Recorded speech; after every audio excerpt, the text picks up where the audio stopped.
We're here today to celebrate the resounding victory for all of you, for Wisconsin, for the United States military, and for our entire nation. Our nation is very proud of Wisconsin. Not long ago, the future of this historic shipyard was looking, can I use the word bleak? Yes, I think we can. It was looking bleak. You were down to 44 people, and it was getting ready to close up. Then a lot of good things came along. Despite your extraordinary service to our country over the generations, this beloved facility, the mainstay of your community, by far, you were going to levels of poverty. They actually had levels of poverty that nobody would have believed, with all the talent, because I see that, I understand manufacturing. Remember, manufacturing was never going to come back. Well, it did come back, and it came back big. But I understand, I have an aptitude for manufacturing, and I said it's got to come back, and it will come back, and we were doing great, and we'll do now even better. We're going to have a better year next year, I think, than almost any year in our history, and we were going through the single greatest year that we've ever had, from an employment standpoint, from a stock market standpoint.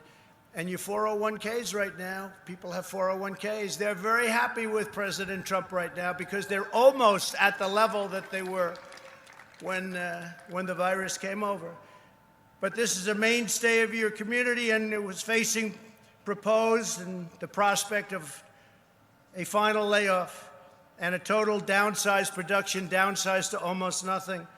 But this past April, Marinette's fortunes turned around, and they turned around quickly. As part of my administration's colossal rebuilding of the United States military, we've totally rebuilt the military, $2.5 trillion. And some people would say, well, that's out of the budget. I said, let me tell you something. There is no budget when it comes to our military, because we don't want the wrong people running up the front lawn of the White House, right? If they were, I don't want to say, well, maybe I did a lousy job with the military, but I did a great job in the budget. No, thank you. No, thank you. No, we have an incredible, and you know what's the greatest part about it? The greatest missiles in the world, greatest rockets. You saw the other day one of the rockets go off so successfully. The greatest ships, the greatest ships. These are the greatest of their kind anywhere in the world, the fastest, the most powerful. The greatest of everything. And you know, the beautiful thing about it, it's all made in the USA. It's made by you and your counterparts. It's made in the USA, the Army tanks from Ohio. As part of my administration's rebuilding of the United States military, you were awarded a contract to build the next generation of guided missile frigate for the United States Navy, the FFGX. FX. Is that good? FX. So you got the FFGX. Yeah, that's right. That's pretty good. What does that stand for, please? Would you please tell me? Does anybody know? FFGX. I think nobody knows, but that's okay. It sounds good to me. But it's going to be built right here in the American heartland, and it's going to be built by you. And it's going to go on for a long time because it's up to 20 ships, and it might be extended. And they're working on an extension right now. And we'll see. But just go. You're going to be building your hearts away. So good luck on the program. The massive deal is worth up to $5.5 billion. We'll put the shipyard to work constructing some of the fastest, most advanced, and most maneuverable combat ships anywhere in the ocean. I hear the maneuverability is one of the big factors that you were chosen for the contract. The other is your location in Wisconsin, if you want to know the truth. This contract will support your 1,500 full-time employees, and it will also enable you to hire another 1,000 people all across the shipyards in Wisconsin. It's one of the biggest contracts you've ever seen in the state. An estimated 15,000 additional new jobs will be created through the Wisconsin supply chain. You notice that's not a supply chain going through China and going through other countries. It's called the Wisconsin. Isn't that nice? The Wisconsin supply chain. That's been bugging me for about 25 years. I think that's why I became president. You want to know the truth? What we've done with your great deal, the USMCA, and Canada no longer takes advantage of us like they did. People don't realize, oh, Canada, beautiful national anthem, right? Oh, Canada. But they were brutal on trade. and now they have to treat us fairly. USMCA, we got rid of the worst trade deal ever made in the history of mankind. Humankind. You know, they like me to say nowadays, humankind, right? Humankind. See the ladies? I think they like it the other way just as much. Humankind. But I just want to say that we have an incredible deal, and it's going to lead to a lot of very positive things. But the Wisconsin supply chain, 9,000 more jobs are going to be generated because of the chain itself. And it's a truly phenomenal achievement.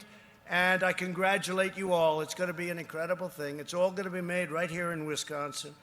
Under this administration, you know that American workers like you are a national treasure. You are indeed victory at sea. You know, victory at sea. That's what you lead us to. Your patriotism cannot be outsourced. Your 8 decades of industrial heritage cannot be replicated anywhere in the world. That's why we're protecting our defense and our defensive industrial base, which we're building up stronger and stronger and stronger. And we have other places all over the country just like this. Well, let's say this is better, okay? But that's okay. Just don't tell anybody I said it. But we have places, great places, incredible people, tremendously successful people, people with tremendous talent, and we're doing other things in other locations, like the missiles, like the rockets, like the tanks, like all of the things that we're building. It's incredible when you see it. It's incredible. People don't realize the talent that we have, and we started getting away from it. We started not building in the Navy. We haven't built enough ships. The ships that they were building, they looked terrible. I changed designs. I looked at it. I said, that's a terrible-looking ship. Let's make it beautiful. It'll cost you the same and maybe less. You know, sometimes you can make it look great for less money. I said, this is not a good-looking ship. Let's change the design of it. And I got people in, and we looked at different designs. And as long as we're going to do it, and look at what you're doing, how beautiful it is. They gave me a beautiful model. That's absolutely, it's like a yacht with missiles on it, okay? It's like beautiful. But you know, it's true. You can build beautifully, and it costs you sometimes less money. Sometimes less money. So that's why we're protecting our defensive industrial base and restoring this fundamental principle, and that's economic security is national security. That's what it is. Because you know what you were going through in this area of Wisconsin just a short period of time ago. And it wasn't right, and it wasn't fair. As long as I'm your president, America will never lose that shipbuilding talent or capability. It won't lose that excellence or the expertise of the men and the women of Marinette Marine. We'll never lose that. Never lose it. And we'll always live by 2 simple rules: buy American and hire American. Buy American and hire American. The first-in-class FFGX will not just be a win for Wisconsin workers, it will also be a major victory for our Navy. And our Navy is just incredible what we're doing with our Navy. The stunning ships will deliver the overwhelming force, lethality, and power we need to engage America's enemies anywhere and at any time. And with that, we don't want to engage. But you know how you don't have to engage? When you build a product like you're building right there. When you build product like that, you don't have to. When you don't build product like that, and we go bare, you know, we rebuilt our military. Our military was totally depleted. When I became your president, we had planes that were 50 years old. We had a military that was tired. It was very tired from years of fighting endless wars, wars that never stopped. And you see what's happening on that front. We have the strongest military in the world by far.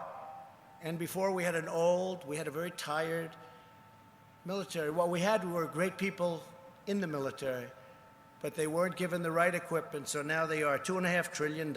Each frigate will boast a 32-cell vertical missile launcher to take American justice to any foe if necessary, on air, land, or sea. You know about it very well. You live with it.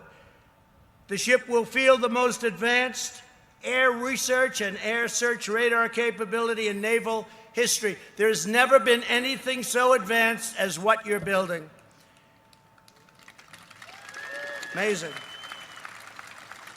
The ship is 30 times more powerful than the previous generation. That was one that got me. 30 times, think of that, 30 times more powerful than the previous generation.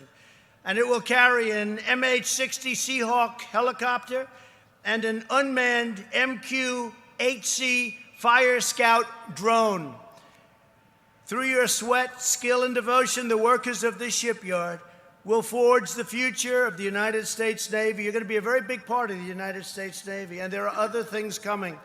As you get set up with this is a lot to handle, but as you get set up, they're going to be spending a lot of money on the renovation of the yard and the expansion of the yard. We have other things coming. And you'll fashion the ultimate symbol of American power and American prestige. Wherever the FFGX cuts across the horizon, it will go as a 7,500-ton message to the world that American might is second to none. That's right. And your job is much more pleasant than mine. That I can guarantee. That I can guarantee. Oh, you don't know what I have to go through with these people.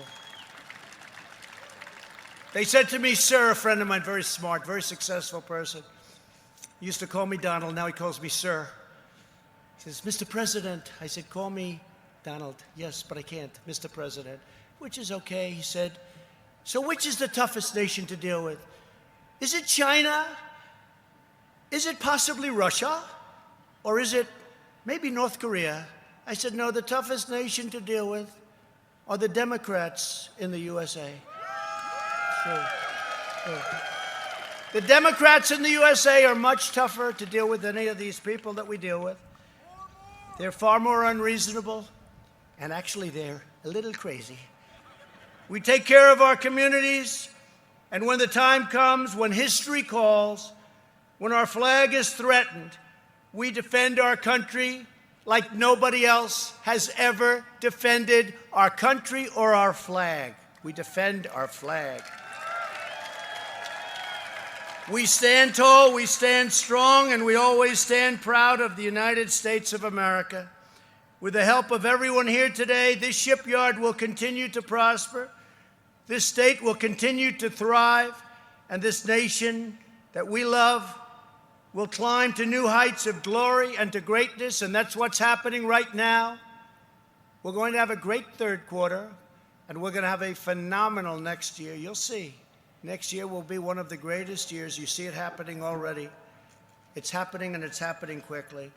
So I want to thank everybody at this amazing yard. I want to thank the grandparents and the parents who put you here. They're very proud of you. Some are looking down on you right now. They're looking down from heaven, and they're very proud of you. They're very, very proud. And I'm also very proud of you. So congratulations to you all. God bless you, and God bless America. Thank you all. Thank you all very much. Thank you. Thank you.